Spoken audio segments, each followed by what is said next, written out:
Hello everybody, welcome back to the channel. Thank you so much for joining me today. I just wanted to do a quick overview of this year's pairings. Now this time I did it a little differently.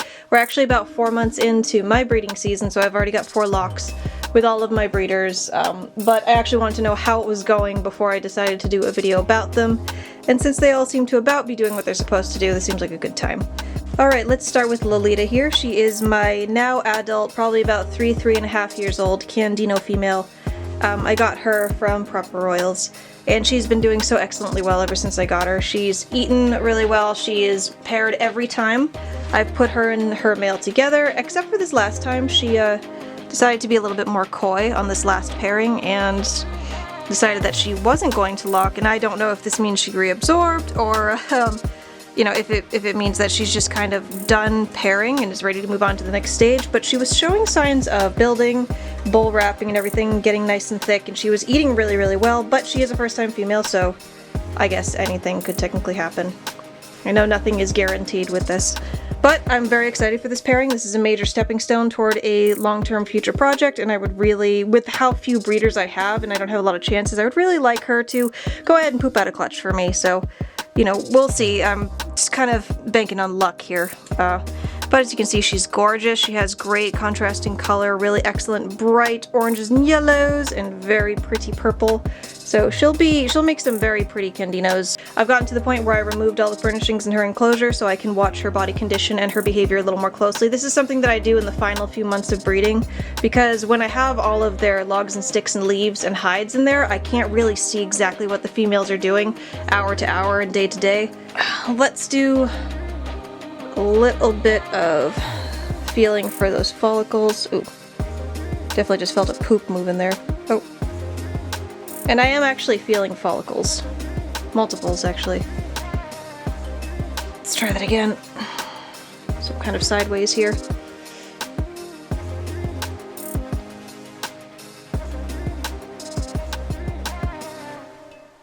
I do feel something. So we'll watch and see. It's still pretty early in the year. It's, what, February? Mid-February? So we've got a couple months to see how this goes. Alright, moving on to the next. Okay, and here is Geralt. You may remember him from a video earlier this year where he arrived from a not-so-great breeder, underweight, and infested with mites. His condition has drastically improved. He's completely mite-free now. He has beautiful lustrous color and a very normal healthy weight for an adult male. He is a GHI Mahogany, Het Pied, and Het Albino, so he's actually useful for multiple different projects I have going on here.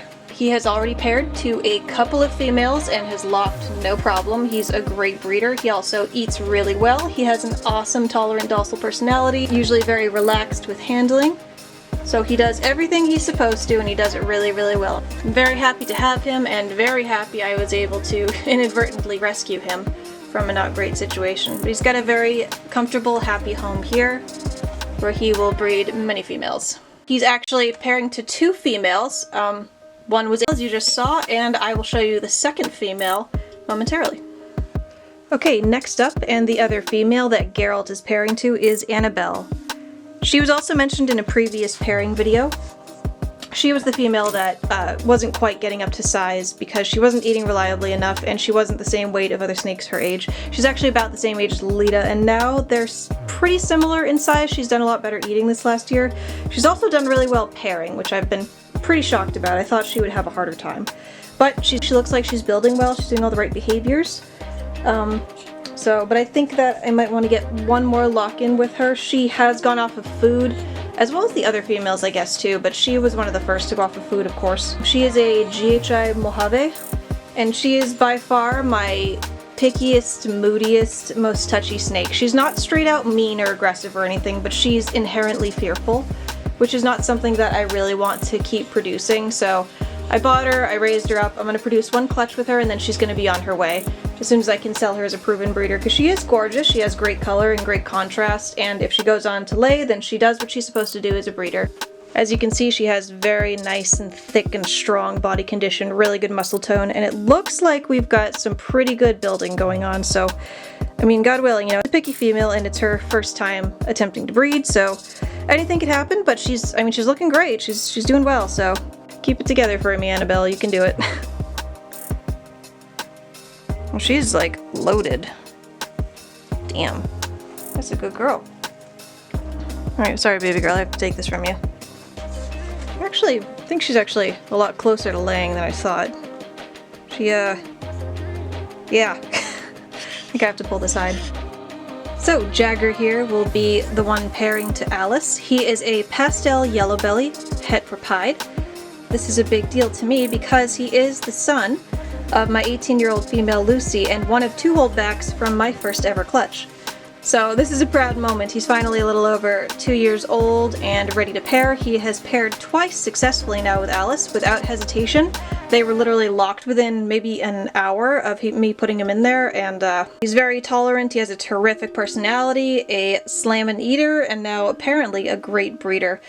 Well, let's see if he successfully produces some healthy eggs. So what I'm hoping to get from this pairing is either some beautiful full lemon pastel butter yellow bellies, hep-pied or a visual butter pieds, pastel pieds, yellow belly pieds, basically things that are just really excellent for pet keepers. You know, more affordable yet absolutely gorgeous pet quality animals, because let's face it, there are more pet keepers than there are breeders. You can see his lovely hep-pied tracks right there. He's actually got really strong ones.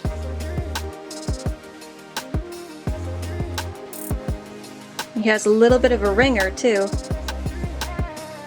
Using lemon pastels instead of regular pastels, because not only do they have that rich chocolate head instead of the gray heads, they also retain their yellows and their contrast substantially better and well into old age. If you've seen recent videos and photos of Lucy, you know that she is an 18-year-old pastel that has not browned or grayed out. Though she is obviously not as bright yellow as she used to be, she looks nothing like most adult pastels. So this line will be known as Lucy Lemons.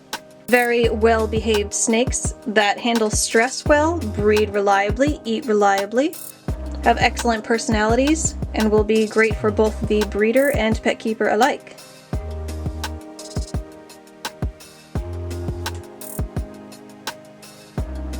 Notice how tolerant he is of me touching his head.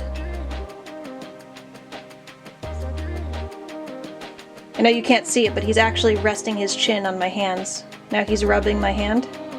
So he's not afraid of hands, he just wants to keep moving. This will be probably his only clutch in my care. He'll probably go on to either another breeder or a pet home after this. And he would make an excellent pet if anybody wants him, but I only have so much room in my racks and I need to make sure to keep upgrading the quality and the value of the morphs that I'm using for the most part. Fortunately, I love him to death, but I can't keep them all. So he will be moving on to a new home after this breeding season. But we sure are going to miss him. So if you are interested, hit me up after the season and let me know. Alrighty, and last but certainly not least, we have Alice, who is pairing to Jagger. She is now working on her second clutch, and she is my second oldest female. I think she's going on 5 this year, so she did so well her first time around. She was very eager to breed and to produce a clutch, and as you can see, she's just as enthusiastic this time. She is about at the end of her cycle. We had a shed recently that could be the either pre-lay or the pre-ovulation. I saw what I think was an ovulation, but she's for sure full of something. So I've removed her hide and I'm monitoring her body condition and her behavior. And she's glowing like crazy. My inexperience is showing where I can't say for sure what stage she's at. I just know that she's going in the right direction. So hopefully all continues to go well and she, pops out a second clutch for me. And this will be her final clutch here as well, because again, I have to upgrade my rack and use my limited space wisely. I can't really justify keeping her in the long term. I'll probably keep one of her offspring if it's, a good combo and would be useful for other projects. She also absolutely loves to climb. The times that she has been in an actual enclosure and not in the breeder rack, she spent all of her time up off the ground, and I would really like her to go to a pet home that can continue to provide that for her so that she can live out her life visually appreciated like she deserves. And I can see, because I have clear tubs, that she does show some signs of stress when she doesn't have enough entertainment and furnishings in her enclosure. And I know that entertainment is a weird term to use for a python, but she seems to get stressed out when there's not enough stimulation in her enclosure, and I can tell that she really wants to be more active and she wants to be able to climb and explore her environment and be enriched. So I want to provide that for her after she drops this clutch. So as soon as that happens, there will be a video about it, and then I'll spend a few months putting some weight back on her, and then she will go up for sale. So if anybody thinks that they might be interested in having this lovely girl as a pet in your home, and if you have a nice big enclosure for her, let me know. I can take reservations for her anytime, but obviously she won't be listed until after she's recovered from laying this clutch. Alrighty everybody, that is it for this one. That's all 5 of my breeders for this year. As my females get ready to lay and eggs are dropped, there will be more videos and updates on that, so stay tuned. Thanks for watching everybody. Remember to kiss your snakes for me, and I'll see you in the next one. Bye!